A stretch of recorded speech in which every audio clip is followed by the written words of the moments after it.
Chia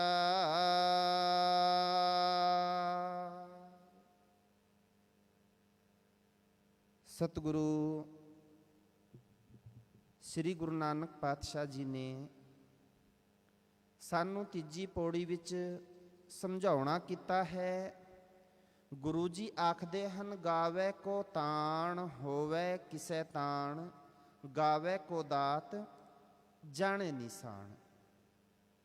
साडे इस शरीर विच जेड़ा बल बख्शिश कीता होया है, जेड़ी सानू ताकत दिती हुई है, इस शरीर नू बना के ते इस दे विच श्वास पाए हन। वो किसने पाए हन, किस दे हुक्म विच होए हन? केवल तां केवल परमात्मा दे हुक्म विच। सतगुरु जी आखदे हन कि कोई उस परमात्मा दे गुणां नू तां गाउंदा है कि उस परमात्मा ने साडी इस जिंद विच, इस शरीर विच श्वास पा के सानू जिंदा रखिया है। जेकर साडे विचों उस परमात्मा दी अंश निकल जावे ते साडा वजूद खत्म है। सतगुरु जी आखदे हन, गावे को ताण होवे किसे ताण। गुरु जी आखदे हन कि जेकर किसे मनुख विच बहुत समर्था होवे, पर वो ताकत किसने बख्शिश कीती है? अकाल पुरख परमात्मा ने। गावे को दात जाने निशान। निशान तो भाव है इत्थे निशानी।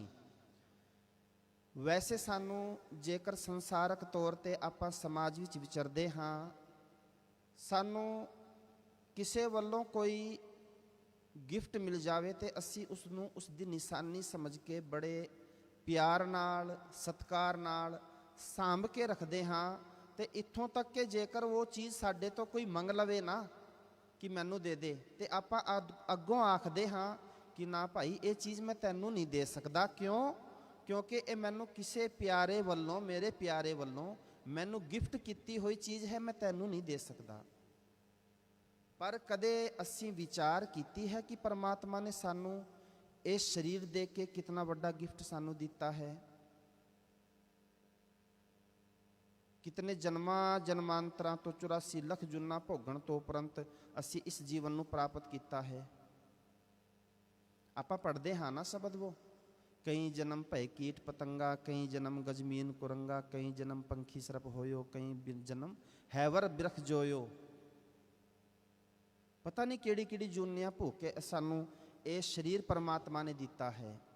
सतगुरु जी आखदे हन, जेकर तैनू ये शरीर उसनू जे कोई परमात्मा नू इस करके भी गाउंदा है कि वह समझदा है कि मेरे ऊपर परमात्मा ने इतनी बख्शिश कर दी है कि मैनू ये शरीर दिता है, ते शरीर दे नाल नाल मैनू इस शरीर दे विच इस शरीर नू साज के इस दे विच श्वास बख्शिश कीते हन, अगन पा के जिंदा रखिया है। कितना वड्डा हुक्म है उस अकाल पुरख परमात्मा दा, कितनी वड्डी बख्शिश है। अखां दित्तियां हन, हथ पैर दिते हन, जिहवा दिती है। ते सतगुरु जी आखदे हन, गावे को दात जाने निशान।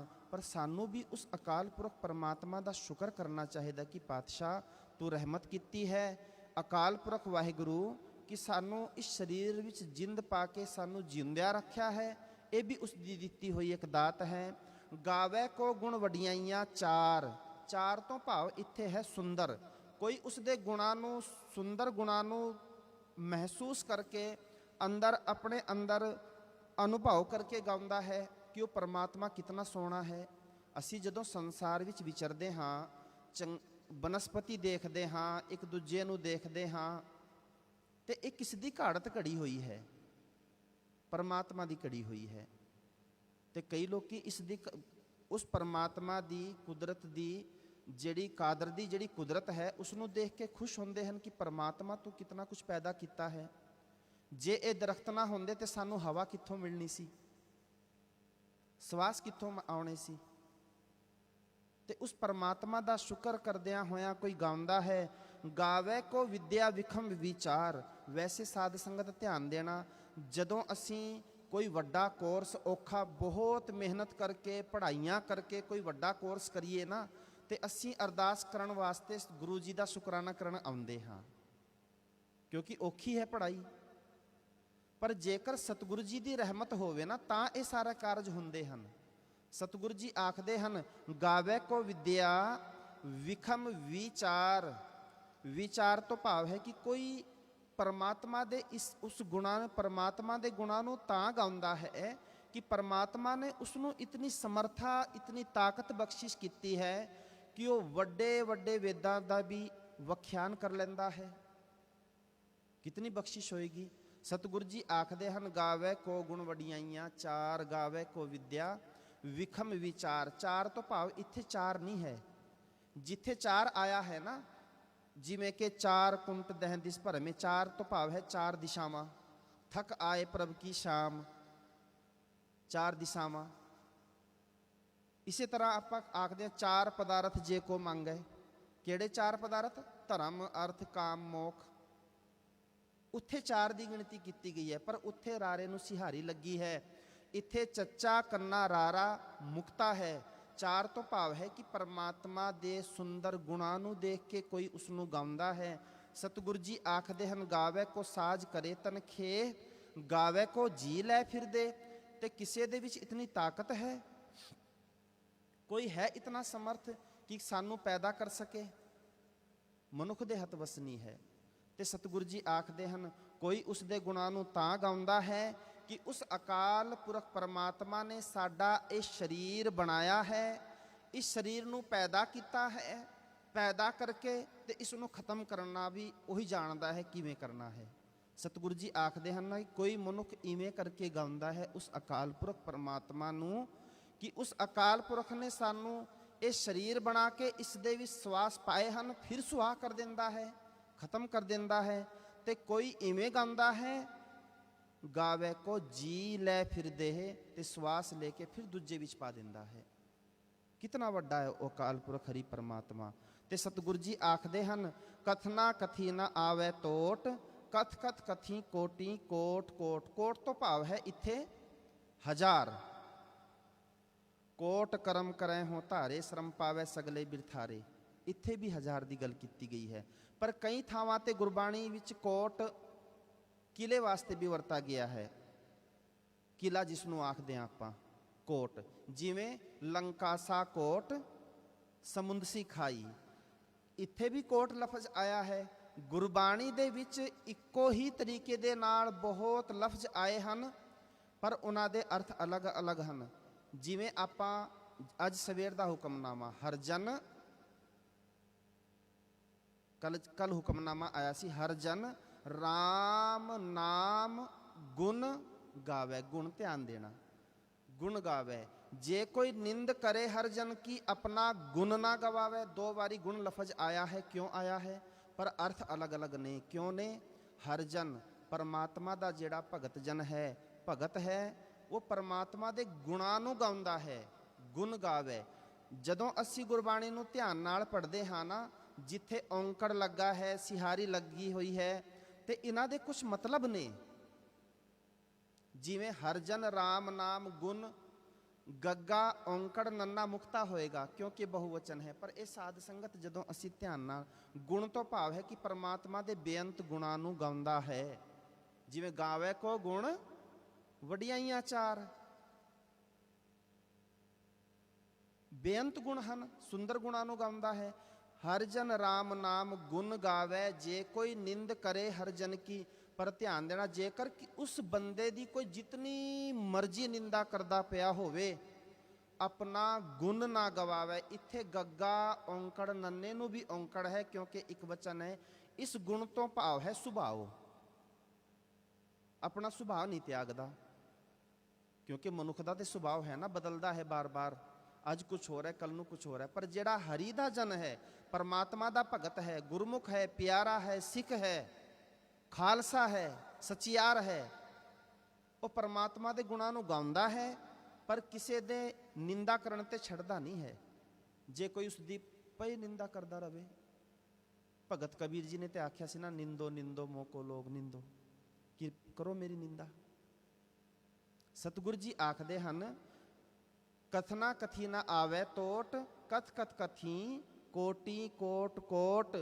ਕਿ ਕਰੋੜਾਂ ਹੀ ਮਨੁੱਖਾਂ ਨੇ, ਜੀਵਾਂ ਨੇ ਉਸ ਅਕਾਲ ਪੁਰਖ ਦੇ ਹੁਕਮ ਦਾ ਵਰਣਨ ਕੀਤਾ ਹੈ, ਵੱਡੇ ਵੱਡੇ ਵਿਦਵਾਨਾਂ ਨੇ ਵੀ ਕੀਤਾ ਹੈ, ਤੇ ਪਰ ਉਸ ਹੁਕਮ ਦੇ ਵਰਣਨ ਕਰਨ ਦੀ ਕਦੇ ਟੋਟ ਨਹੀਂ ਆਉਂਦੀ। ਉਸ ਦਾ ਹੁਕਮ ਵਰਣਨ ਨਹੀਂ ਕੀਤਾ ਜਾ ਸਕਦਾ। ਸਤਿਗੁਰੂ ਜੀ ਆਖਦੇ ਹਨ, ਉਸ ਦਾ ਜਿਹੜਾ ਹੁਕਮ ਹੈ ਨਾ, ਉਸ ਦਾ ਸਹੀ ਸਰੂਪ ਕਿਸੇ ਨੂੰ ਨਹੀਂ ਪਤਾ, ਕੋਈ ਨਹੀਂ ਜਾਂਚ ਕਰ ਸਕਦਾ। ਸਤਿਗੁਰੂ ਜੀ ਆਖਦੇ ਹਨ, ਦੇਂਦਾ ਦੇ ਲੈਂਦੇ ਥਕ ਪਾਹੇ। ਤੇ ਅਸੀਂ ਗੁਰੂ ਜੀ ਤੋਂ ਸਭ ਮੰਗਦੇ ਹਾਂ, ਅਕਾਲ ਪੁਰਖ ਤੋਂ ਮੰਗਦੇ ਹਾਂ, ਤੇ ਮੰਗਣਾ ਵੀ ਇੱਕ ਅਕਾਲ ਪੁਰਖ ਤੋਂ ਹੀ ਚਾਹੀਦਾ ਹੈ। ਕਿਉਂਕਿ ਸਿੱਖ ਤੇਰੀ ਜਿਹੜੀ ਅਰਦਾਸ ਹੈ ਨਾ, ਸਿੱਖ ਦੀ ਅਰਦਾਸ ਕੇਵਲ ਇੱਕ ਕੋਲ ਪ੍ਰਵਾਨ ਹੁੰਦੀ ਹੈ। ਸਾਧ ਸੰਗਤ ਧਿਆਨ ਦੇਣਾ, ਜੇਕਰ ਅਸੀਂ ਗੁਰੂ ਗ੍ਰੰਥ ਸਾਹਿਬ ਜੀ ਦੇ ਲੜ ਲੱਗੇ ਹਾਂ ਨਾ, ਤੇ ਗੁਰੂ ਗ੍ਰੰਥ ਸਾਹਿਬ ਜੀ ਦੀ ਬਾਣੀ ਨੂੰ ਪੜ੍ਹਦੇ ਹਾਂ, ਤੇਰੀ ਅਰਦਾਸ ਗੁਰੂ ਜੀ ਤੋਂ ਇਲਾਵਾ, ਇੱਕ ਅਕਾਲ ਪੁਰਖ ਤੋਂ ਇਲਾਵਾ ਕਿਤੇ ਤੇਰੀ ਅਰਦਾਸ ਪ੍ਰਵਾਨ ਨਹੀਂ ਹੋਣੀ। ਸਤਿਗੁਰੂ ਜੀ ਗੁਰਬਾਣੀ ਵਿੱਚ ਸਾਨੂੰ ਤਕੀਦ ਕਰਦੇ ਹਨ, ਜੀ ਕੀ ਇੱਕ ਹੀ ਪੈਮਾਨੀ। ਤੇਰੀ ਜਿਹੜੀ ਮਨ ਨਹੀਂ ਜਾਣੀ ਹੈ ਨਾ ਅਰਦਾਸ, ਕੇਵਲ ਇੱਕ ਦੇ ਚਰਨਾਂ ਵਿੱਚ, ਭਾਵੇਂ ਜਿਤਨੇ ਮਰਜ਼ੀ ਜ਼ੋਰ ਲਾ ਲੈ, ਜਿੱਥੇ ਮਰਜ਼ੀ ਕਰਮ ਕਾਂਡਾਂ ਵਿੱਚ ਫਸ ਜਾ। ਜੀ ਕੀ ਇੱਕ ਹੀ ਪੈਮਾਨੀ, ਅਵਰ ਯਤਨ ਕਰ ਰਹੇ ਬਹੁਤੇਰੇ। ਬਹੁਤਿਆਂ ਨੇ ਯਤਨ ਕਰ ਕਰਕੇ ਵੇਖ ਲਏ, ਪਰ ਸਾਧ ਸੰਗਤ ਅਖੀਰ ਵੇਲੇ ਉੱਥੇ ਹੀ ਆਉਣਾ ਹੁੰਦਾ ਹੈ। ਇੱਕ ਦਿਨ ਦੋ ਆਪਣੇ ਵਿਦਿਆਰਥੀ ਜਿਹੜੇ ਇੱਥੇ ਪੜ੍ਹਨ ਆਉਂਦੇ ਹਨ, ਤੇ ਗੁਰਦੁਆਰਾ ਸਾਹਿਬ ਆਏ, ਤੇ ਮੈਨੂੰ ਆਖਦੇ ਹਨ ਕਿ ਗਿਆਨੀ ਜੀ, ਅਸੀਂ ਬੜਾ ਸੋਚਦੇ ਹਾਂ ਕਿ ਅਸੀਂ ਜੋ ਗੁਰੂ ਜੀ ਤੋਂ ਮੰਗੀਏ ਤੇ ਸਾਨੂੰ ਮਿਲਦਾ ਜ਼ਰੂਰ ਹੈ। ਜੋ ਗੁਰੂ ਜੀ ਤੋਂ ਅਸੀਂ ਹੁਣ ਤੱਕ ਮੰਗਿਆ ਤੇ ਮਿਲਦਾ ਜ਼ਰੂਰ ਹੈ। ਇਹ ਅਸੀਂ ਇੱਥੇ ਆ ਕੇ ਸਾਡਾ ਵਿਸ਼ਵਾਸ ਬਹੁਤ ਵੱਜਿਆ ਹੈ ਗੁਰੂ ਤੇ।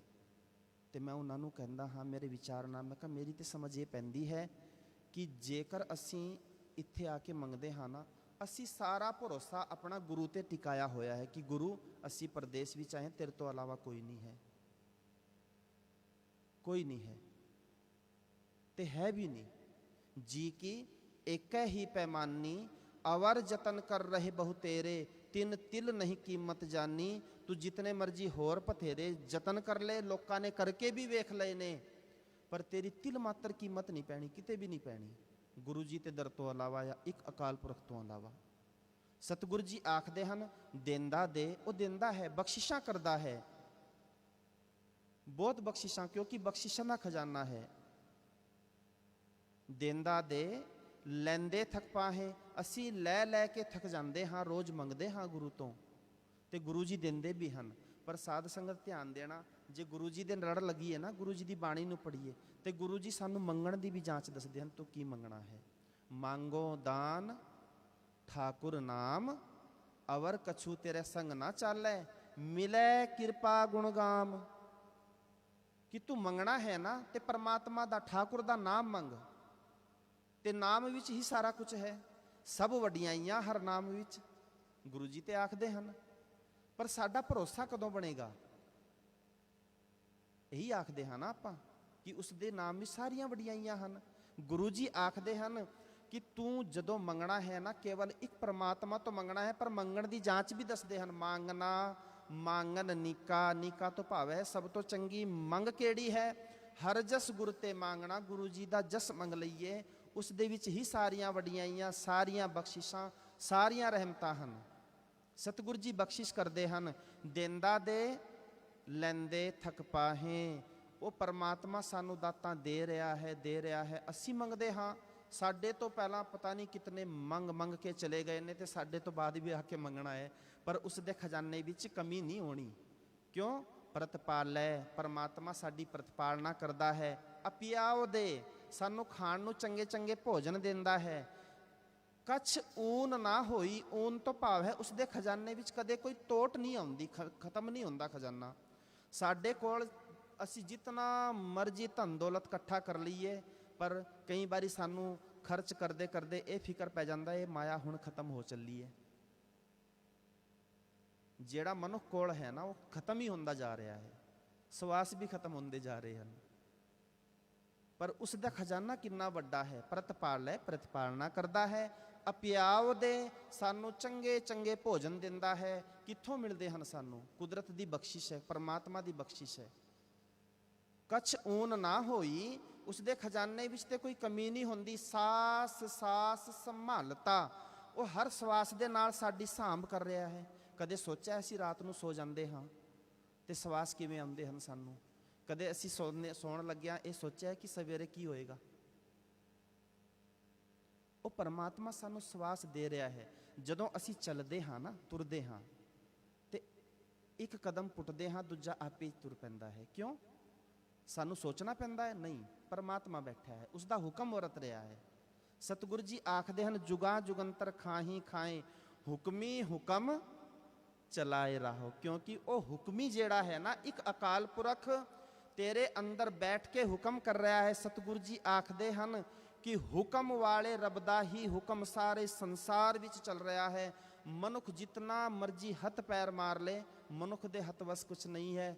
ਸਾਧ ਸੰਗਤ ਜੀ ਧਿਆਨ ਦੇਣਾ, ਜਦੋਂ ਤੱਕ ਉਸ ਦੀ ਕਿਰਪਾ ਹੈ, ਉਸ ਦੀ ਰਹਿਮਤ ਹੈ, ਉਹ ਸਾਡੇ ਤੇ ਹੁਕਮ ਕਰ ਰਿਹਾ ਹੈ। ਅਸੀਂ ਗੁਰਦੁਆਰਾ ਸਾਹਿਬ ਆਏ ਹਾਂ, ਇਹ ਹੁਕਮ ਵਿੱਚ ਹੋਇਆ ਹੈ ਨਾ। ਸਾਰੇ ਘਰਾਂ 'ਚ ਬੈਠ ਗਏ ਸਨ, ਕਿਸ ਦਾ ਹੁਕਮ ਹੈ ਇਹ? ਜੇ ਮਨੁੱਖ ਦਾ ਹੀ ਹੁਕਮ ਚੱਲਦਾ ਤੇ ਸਵਾਰ ਲੈਂਦਾ ਆਪੇ। ਨਹੀਂ ਸਵਾਰ ਸਕਦੇ ਨਾ। ਕਿਉਂ? ਕਿਉਂਕਿ ਸਾਡੇ ਹੱਥ ਵਸ ਨਹੀਂ ਹੈ, ਪਰਮਾਤਮਾ ਦਾ ਹੁਕਮ ਵਰਤ ਰਿਹਾ ਹੈ। ਸਤਿਗੁਰੂ ਜੀ ਆਖਦੇ ਹਨ, ਹੁਕਮੀ ਹੁਕਮ ਚਲਾਏ ਰਾਹੋ, ਨਾਨਕ ਵਿਗਸੈ ਬੇਪਰਵਾਹੋ। ਉਹ ਖੁਸ਼ ਹੈ ਤੇ ਬੇਪਰਵਾਹ ਹੈ। ਵੈਸੇ ਸਾਧ ਸੰਗਤ ਕਦੇ ਧਿਆਨ ਦੇਣਾ, ਇੱਕ ਸਾਡਾ ਪਰਿਵਾਰ ਹੁੰਦਾ ਹੈ, ਛੋਟਾ ਜਿਹਾ ਪਰਿਵਾਰ, ਜਿਸ ਦੇ ਵਿੱਚ 2 4 6 8 10 ਜੀ ਹੁੰਦੇ ਹਨ, ਤੇ ਇੱਕ ਪਰਿਵਾਰ ਦੀ ਪਾਲਣਾ ਇੱਕ ਬੰਦੇ ਨੂੰ ਕਰਨੀ ਪੈ ਜਾਵੇ ਨਾ, ਬੜਾ ਔਖਾ ਹੈ। ਫਿਰ ਉਹ ਬੇਪਰਵਾਹ ਨਹੀਂ ਹੁੰਦਾ, ਫਿਕਰ ਪਿਆ ਰਹਿੰਦਾ ਹੈ, ਆਨੰਦ ਖੇੜਾ ਮੁੱਕ ਜਾਂਦਾ ਹੈ। ਪਰ ਸਤਿਗੁਰੂ ਜੀ ਆਖਦੇ ਹਨ, ਨਾਨਕ ਵਿਗਸੈ ਬੇਪਰਵਾਹ। ਉਹ ਬੇਪਰਵਾਹ ਹੋ ਕੇ ਇੰਨੇ ਵੱਡੇ ਸੰਸਾਰ ਦੀ, ਸਾਰੇ ਬ੍ਰਹਿਮੰਡ ਦੀ, ਜਿਹੜੇ ਪੱਥਰ ਵਿੱਚ ਵੀ ਜੀਵ ਹਨ, ਉਹਨਾਂ ਨੂੰ ਵੀ ਰਿਜ਼ਕ ਪਹੁੰਚਾ ਰਿਹਾ ਹੈ। ਆਪਾਂ ਰੋਜ਼ ਪੜ੍ਹਦੇ ਹਾਂ ਪਰ ਧਿਆਨ ਨਹੀਂ ਦਿੰਦੇ। ਸੈਲ ਪੱਥਰ ਮੈਂ ਜੰਤ ਉਪਾਏ, ਪੈਦਾ ਕੀਤੇ ਤਾਂ ਕਾ ਰਿਜ਼ਕ ਆਗਿਆ ਕਰ ਧਰਿਆ। ਰਿਜ਼ਕ ਪਹਿਲਾਂ ਪੈਦਾ ਕਰਕੇ ਦਿੱਤਾ ਹੈ ਸਾਨੂੰ। ਪਰ ਕਦੇ ਧਿਆਨ ਦੇਣਾ, ਗੁਰੂ ਜੀ ਕਿਤਨੀ ਬਖਸ਼ਿਸ਼ ਕਰਦੇ ਹਨ, ਉਸ ਦਾ ਹੁਕਮ ਕਿਵੇਂ ਵਰਤ ਰਿਹਾ ਹੈ। ਸਤਿਗੁਰੂ ਜੀ ਆਖਦੇ ਹਨ, ਹੁਕਮੀ ਹੁਕਮ ਚਲਾਏ ਰਾਹ, ਨਾਨਕ ਵਿਗਸੈ ਬੇਪਰਵਾਹ। ਬੇਪਰਵਾਹ ਤੋਂ ਬੇਫਿਕਰ, ਚਿੰਤਾ ਤੋਂ ਰਹਿਤ ਹੈ।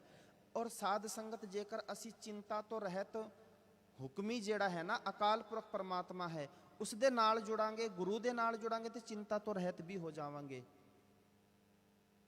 ਨਿਰਭਉ ਜਪੈ ਸਗਲ ਭਉ ਮਿਟੈ। ਕਿਵੇਂ ਮਿਟ ਸਕਦਾ ਹੈ? ਜੇਕਰ ਅਸੀਂ ਨਿਰਭਉ ਨੂੰ ਜਪਾਂਗੇ ਤਾਂ ਹੀ ਤੇ ਸਾਡੇ ਅੰਦਰੋਂ ਡਰ ਖਤਮ ਹੋਣਗੇ। ਨਿਰਵੈਰ ਨੂੰ ਜਪਾਂਗੇ, ਤੇ ਨਿਰਵੈਰ ਨੂੰ ਜਪਾਂਗੇ ਤਾਂ ਹੀ ਸਾਨੂੰ ਇਹ ਜਾਂਚ ਆਣੀ ਹੈ। ਕਿਹੜੀ?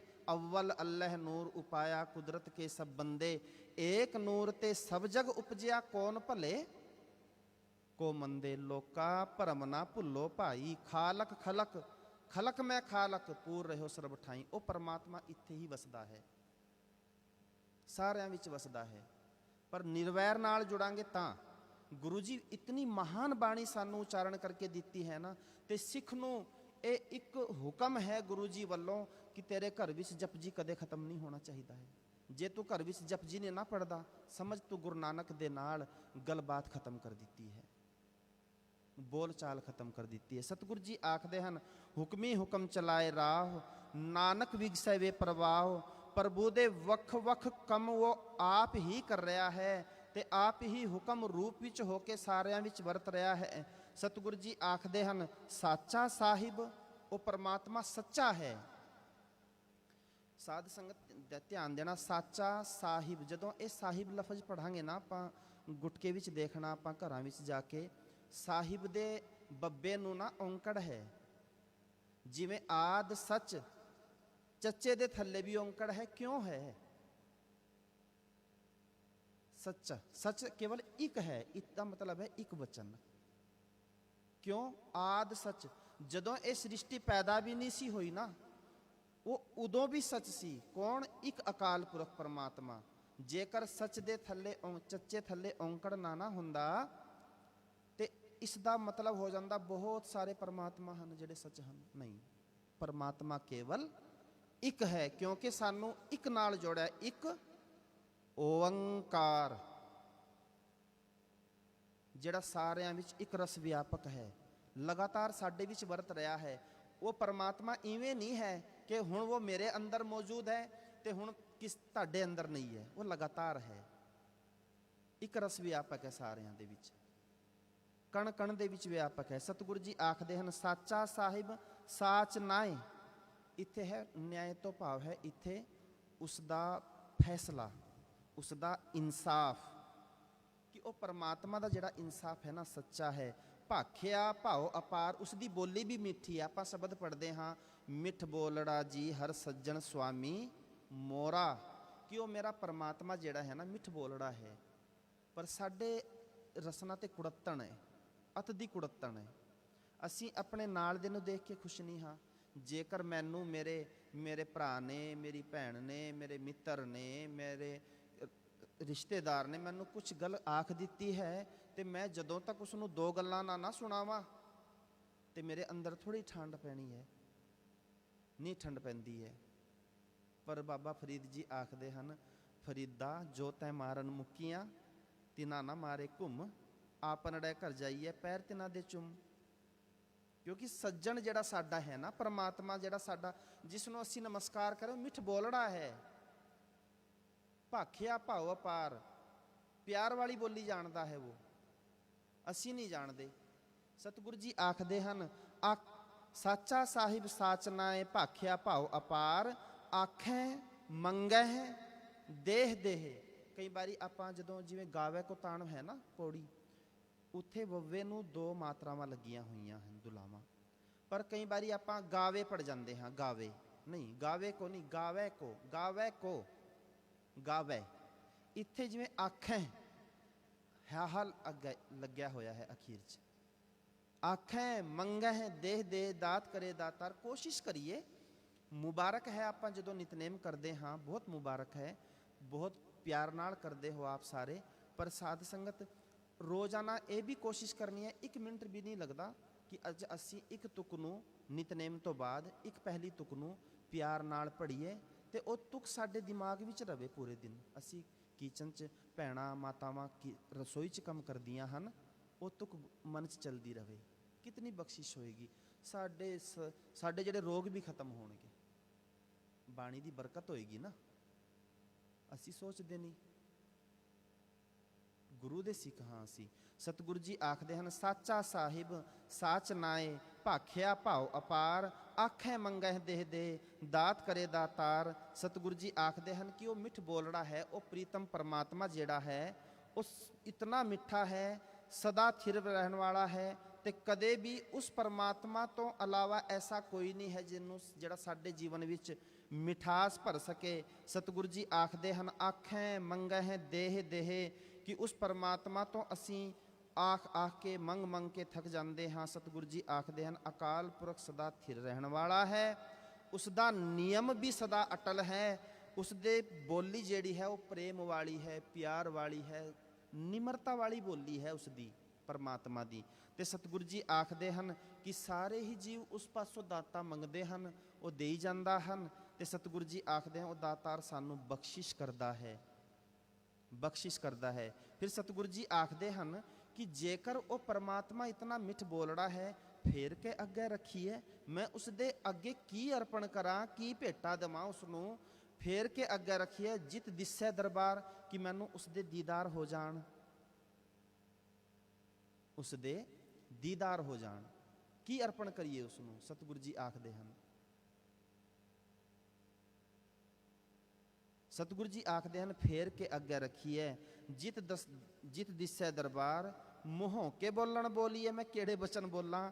ਜਿਤ ਸੁਣ ਧਰੇ ਪਿਆਰ, ਜੇਕਰ ਉਹ ਮੇਰੇ ਬਚਨਾਂ ਨੂੰ ਸੁਣ ਕੇ ਤੇ ਮੈਨੂੰ ਆਪਣੀ ਰਹਿਮਤ ਬਖਸ਼ਿਸ਼ ਕਰੇ। ਸਤਿਗੁਰੂ ਜੀ ਆਖਦੇ ਹਨ ਕਿ ਉਹ ਸਾਰਿਆਂ ਦਾ ਤਾਂ ਸਾਨੂੰ ਬਖਸ਼ਿਸ਼ ਵੀ ਕਰਦਾ ਹੈ, ਅਸੀਂ ਲੈਂਦੇ ਲੈਂਦੇ ਥੱਕ ਵੀ ਜਾਂਦੇ ਹਨ, ਵਡਿਆਈਆਂ ਵੀ ਦਿੰਦਾ ਹੈ, ਮਿੱਠ ਬੋਲੜਾ ਵੀ ਹੈ, ਪਰ ਉਸ ਦੇ ਅੱਗੇ ਅਸੀਂ ਕੀ ਐਸੀ ਭੇਟਾ ਰੱਖੀਏ ਕਿ ਸਾਨੂੰ ਉਸ ਦਾ ਦਰਬਾਰ ਦਿਸ ਪਵੇ। ਸਤਿਗੁਰੂ ਜੀ ਆਖਦੇ ਹਨ, ਇੱਕ ਤਰੀਕਾ ਹੈ, ਜੇਕਰ ਉਹ ਸਾਰੇ ਅਸੀਂ ਆਪਣੇ ਆਪਣੇ ਘਰਾਂ ਵਿੱਚ, ਜਿਸ ਨੂੰ ਗੁਰੂ ਨਾਨਕ ਪਾਤਸ਼ਾਹ ਜੀ ਨੇ ਆਖਿਆ ਸੀ, ਘਰ ਘਰ ਅੰਦਰ ਧਰਮਸਾਲ ਹੋਵੇ, ਕੀਰਤਨ ਸਦਾ ਵਿਸੋਵਾ, ਆਪਣੇ ਘਰਾਂ ਨੂੰ ਵੀ ਧਰਮਸਾਲ ਬਣਾ ਲਈਏ। ਭਾਵੇਂ ਉਹ ਸਾਡੇ ਰਹਿਣ ਵਾਲੇ ਘਰ ਹੋਣ, ਭਾਵੇਂ ਉਹ ਸਾਡੇ ਆਤਮਿਕ ਘਰ ਹੋਣ, ਆਤਮਾ ਵਾਲਾ। ਇਹ ਸਰੀਰ ਵੀ ਘਰ ਹੈ ਨਾ, ਹਰਮੰਦਰ ਇਹ ਸਰੀਰ ਹੈ। ਗੁਰੂ ਜੀ ਨੇ ਆਖਿਆ ਹੈ ਨਾ, ਸਤਿਗੁਰੂ ਜੀ ਆਖਦੇ ਹਨ, ਅੰਮ੍ਰਿਤ ਵੇਲਾ ਸਚ ਨਾਉ ਵਡਿਆਈ ਵਿਚਾਰ। ਅੰਮ੍ਰਿਤ ਵੇਲਾ ਜ਼ਰੂਰ ਸਾਂਭਿਆ ਕਰੀਏ। ਕਿਸੇ ਨੇ ਪੁੱਛਿਆ ਕਿ ਅੰਮ੍ਰਿਤ ਕਦੋਂ ਸੌਣਾ ਚਾਹੀਦਾ ਤੇ ਕਦੋਂ ਉੱਠਣਾ ਚਾਹੀਦਾ ਹੈ, ਤੇ ਬੜੇ ਸੋਹਣੇ ਬਚਨ ਨੇ ਕਿ ਜਦੋਂ ਪੰਛੀ ਸੋ ਜਾਂਦੇ ਹਨ ਉਦੋਂ ਸੋ ਜਾਣਾ ਚਾਹੀਦਾ ਹੈ, ਜਦੋਂ ਪੰਛੀ ਉੱਠ ਜਾਂਦੇ ਹਨ ਉਦੋਂ ਸਾਨੂੰ ਵੀ ਮਨੁੱਖ ਨੂੰ ਵੀ ਉੱਠ ਜਾਣਾ ਚਾਹੀਦਾ ਹੈ। ਵੇਖਿਆ ਕਦੇ ਧਿਆਨ ਨਾਲ? ਕਿਤਨੀ ਛੇਤੀ ਸੌਂਦੇ ਹਨ ਪੰਛੀ, ਪਰ ਅੰਮ੍ਰਿਤ ਵੇਲੇ ਉੱਠ ਜਾਂਦੇ ਹਨ। ਅੰਮ੍ਰਿਤ ਵੇਲੇ ਸਤਿਗੁਰੂ ਜੀ ਆਖਦੇ ਹਨ ਕਿ ਉਹ ਪਰਮਾਤਮਾ ਉਸ ਵੇਲੇ ਤੈਨੂੰ ਮਿਲ ਸਕਦਾ ਹੈ। ਅੰਮ੍ਰਿਤ ਵੇਲਾ ਜਿਸ ਨੂੰ ਆਪਾਂ ਪੂਰਨ ਖਿੜਾਓ ਦਾ ਸਮਾਂ, ਉਦੋਂ ਅਸੀਂ ਕਿ ਸਾਡੇ ਦਿਮਾਗ ਵਿੱਚ ਕੋਈ, ਔਰ ਸਾਧ ਸੰਗਤ ਤੇ ਧਿਆਨ ਦੇਣਾ, ਖਿੜਾਓ ਸਾਡੇ ਮਨ ਵਿੱਚ ਅੰਮ੍ਰਿਤ ਵੇਲੇ ਕਿਉਂ ਨਹੀਂ ਆਉਂਦਾ? ਸਮਾਂ ਥੋੜਾ ਜਿਹਾ ਉੱਪਰ ਹੋ ਗਿਆ, ਮਾਫੀ ਚਾਹਾਂਗਾ। ਖਿੜਾਓ ਕਿਉਂ ਨਹੀਂ ਹੁੰਦਾ ਹੈ? ਕਿਉਂਕਿ ਅਸੀਂ ਰਾਤ ਨੂੰ 10 ਟੈਨਸ਼ਨ ਆਪਣੇ ਘਰ ਵਿੱਚ ਲੈ ਕੇ ਸੌਂਦੇ ਹਾਂ। ਜਦੋਂ ਸਵੇਰੇ ਉੱਠਦੇ ਹਾਂ ਉਹ 3 ਗੁਣਾ ਵੱਧ ਜਾਂਦੀਆਂ ਹਨ। ਕੀਰਤਨ ਸੋਹਿਲੇ ਦਾ ਪਾਠ ਕਰਕੇ ਸੋਈਏ। ਜਿਹੜੀ ਸਾਡੇ ਅੰਦਰ ਤੋਖੜੇ ਨੇ, ਦੁੱਖ ਹੈ, ਟੈਨਸ਼ਨਸ ਨੇ, ਉਹਨਾਂ ਨੂੰ ਬਾਹਰ ਛੱਡ ਦਈਏ।